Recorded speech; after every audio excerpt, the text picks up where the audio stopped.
माननीय सदस्य जिन्हें आज नियम 377 के अधीन मामले उठाने की अनुमति प्रदान की गई है, वे व्यक्तिगत रूप से अनुमोदित पाठ सदन के पटल पर रख सकते हैं। आइटम नंबर 15 लोक परीक्षा अनुचित साधन निवारण संशोधन विधेयक 2026। माननीय सदस्यगण, लोक परीक्षा अनुचित साधारण निवारण संशोधन विधेयक 2026 हमारे देश के करोड़ों युवाओं के भविष्य, उनकी मेहनत और उनकी आकांक्षाओं से जुड़ा अत्यधिक महत्वपूर्ण विधेयक है। ये विधेयक पेपर लीक जैसे अपराधों पर प्रभावी अंकुश लगाने, दोषियों के विरुद्ध कठोर दंड प्रावधान कर देश के करोड़ों युवाओं के हितों की रक्षा और इस दिशा में एक महत्वपूर्ण विधेयक है। मेरा मानना है, सभी माननीय सदस्यों से आग्रह है, इस विधेयक पर चर्चा होनी चाहिए। सभी दल के सदस्य इस विधेयक पर अपने चर्चा दें।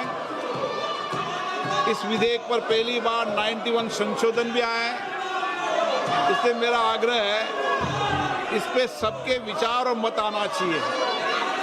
लोकतंत्र में सबके मत और विचार आना ही लोकतंत्र की ताकत होती है। इसलिए विधेयक पर आपके विचार आए।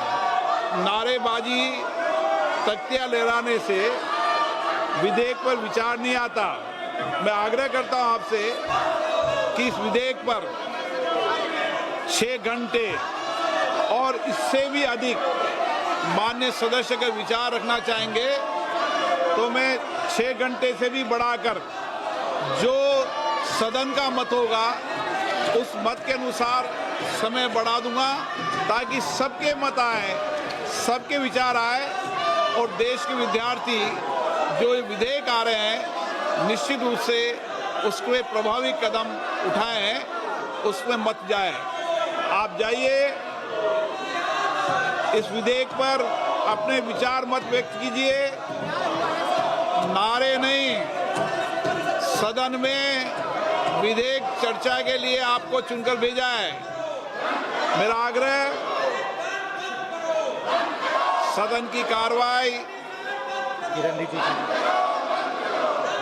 और अध्यक्ष महोदय जी, मैं आपका धन्यवाद देना चाहता हूं कि इतना महत्वपूर्ण बिल पर आपने पर्याप्त समय दिया और इतने ज़्यादा अमेंडमेंट का नोटिस भी आए हैं।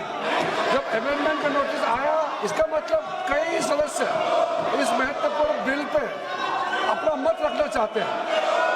इंट्रोडक्शन के लिए भी नोटिस आए और बिल पे भी अमेंडमेंट नोटिस आए हैं। तो एक तरफ तो इतना अमेंडमेंट का नोटिस आए हैं, आपने आश्वासन भी दिया कि पर्याप्त समय देंगे, तो फिर यहाँ चर्चा को रोकने के लिए ये नारेबाजी क्यों कर रहे हैं, मुझे ये समझ में नहीं आ रहे हैं। ये तो युवाओं का पूरा इस पर नजर है और इतना important bill, public examination prevention of unfair means जैसे बिल को चर्चा के लिए रोकना, ये बहुत गलत मैसेज भेज रहा है। मैं कांग्रेस पार्टी को फिर से रिक्वेस्ट करता हूँ, अपने साथियों को समझाइए और बिल पे हम चर्चा शुरू करें। स्पीकर साहब ने जो टाइम तय करेगा, हम लोग सब मंजूर है। मैं सभी माननीय दलों के सदस्यों से आग्रह करता हूं कि वह और चर्चा करें, आपस में सहमति बनाएं। हम इस विषय पर चर्चा करना ही चाहते हैं, इसलिए मैं आज फिर आपको 3 घंटे का समय देता हूं। शाम को 5 बजे तक सरकार और सभी दल मिलकर सहमति बनाएं, ताकि 5 बजे इस विधेयक पर चर्चा हो सके। आज सदन 5 बजे तक के लिए स्थगित किया जाता है। ಟಿವಿ ವಿಕ್ರಮ, ದೇಶ ನಿಮ್ಮ ಕೈಯಲ್ಲಿ. ಈ ಕಾರ್ಯಕ್ರಮ ನಿಮಗೆ ಇಷ್ಟ ಆಗಿದ್ದಲ್ಲಿ ಲೈಕ್, ಶೇರ್ ಹಾಗೂ ಕಮೆಂಟ್ ಮಾಡಿ. ಟಿವಿ ವಿಕ್ರಮದ ಕಾರ್ಯಕ್ರಮಗಳನ್ನು ನಿರಂತರವಾಗಿ ವೀಕ್ಷಿಸಲು ಸಬ್ಸ್ಕ್ರೈಬ್ ಮಾಡಿ, ಬೆಲ್ ಐಕನ್ ಒತ್ತಿ.